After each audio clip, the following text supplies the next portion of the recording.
ওই জিনিসটা কি? একটি কবরস্থান। ওই জিনিসটা, এটা হচ্ছে একটা কবরস্থান। রাস্তার এপাশে কবরস্থান। এই রাস্তার এই পাশে কবরস্থান, রাস্তার দুপাশেই কবরস্থান। ওহে মানুষ, ওহে মুসলমান, আল্লাহ তাআলা বলেন, লা ইয়ারহামুল্লাহু মান লা ইয়ারহামুন নাস।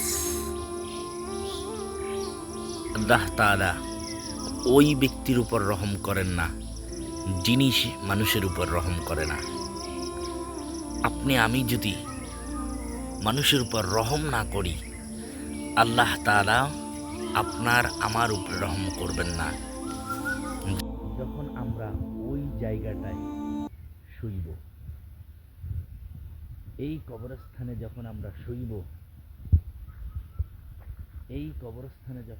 শুইব, তখন আল্লাহ তাআলা আপনার আমার উপরে রহম করবেন না।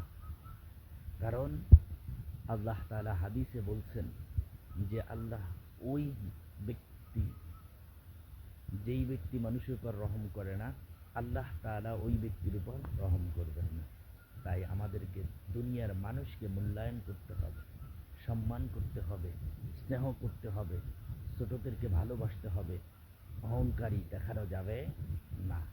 যদি আপনি আমি অহংকার মুক্ত মানুষ হইতে পারি, আমরা যদি মানুষকে মহব্বত করতে পারি, সম্মান করতে পারি, শ্রদ্ধা করতে পারি, তাহলে দেখা যাবে আল্লাহ তাআলা ওই জায়গাটায় যখন আমরা শুইব, তখন আল্লাহ তাআলা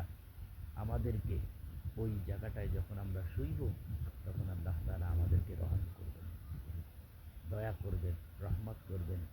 আল্লাহ তাআলা ভালোবাসবেন। আর ওই জায়গাটায় যদি আমরা আল্লাহ তাআলা রহমত করে, আমরা অবশ্যই আল্লাহ তাআলার কাছে আমরা কল্যাণকার হইবি, তাহলেই আমরা জান্নাতে যাইতে পারব। এই জায়গাটা এমন একটা জায়গা, যেই জায়গায় আল্লাহর দয়া, মায়া, মোহাব্বত যদি কোনো মানুষ, কোনো বান্দা, নবীর উম্মত যদি না পায়, তাহলে আর উপায় নাই, আর বাঁচার কোনো সুযোগ নাই। এর জন্য এই জায়গাটায় যখন আমরা শুইব, তখন আমরা আল্লাহ তাআলার দয়া যেভাবে দরকার, তেমনিভাবে আপনি দুনিয়ায় যদি থাকেন, আপনি দুনিয়ায় যতদিন থাকবেন অতদিন আপনারও মানুষের উপরে রহম দয়া করতে হবে। যদি আমি মানুষের উপরে দয়া রহম যদি করি, তাহলে আল্লাহ তাআলা অবশ্যই দেখবেন আপনাকেও। যখন আপনি ওই জায়গাটায় শুইবেন, তখন আল্লাহ তাআলাও আপনাকে দয়া করবেন, মায়া করবেন, মহাব্বত করবেন। আর আল্লাহ তাআলা ডান হাতে আমলনামা দিয়ে জান্নাতে প্রবেশ করাবেন ইনশাআল্লাহ। সবাই ভালো থাকবেন, সুস্থ থাকবেন, মানুষের উপর রহম করবেন। আল্লাহ তাআলা কবরে আপনাকে শান্তিতে রাখবেন ইনশাআল্লাহ।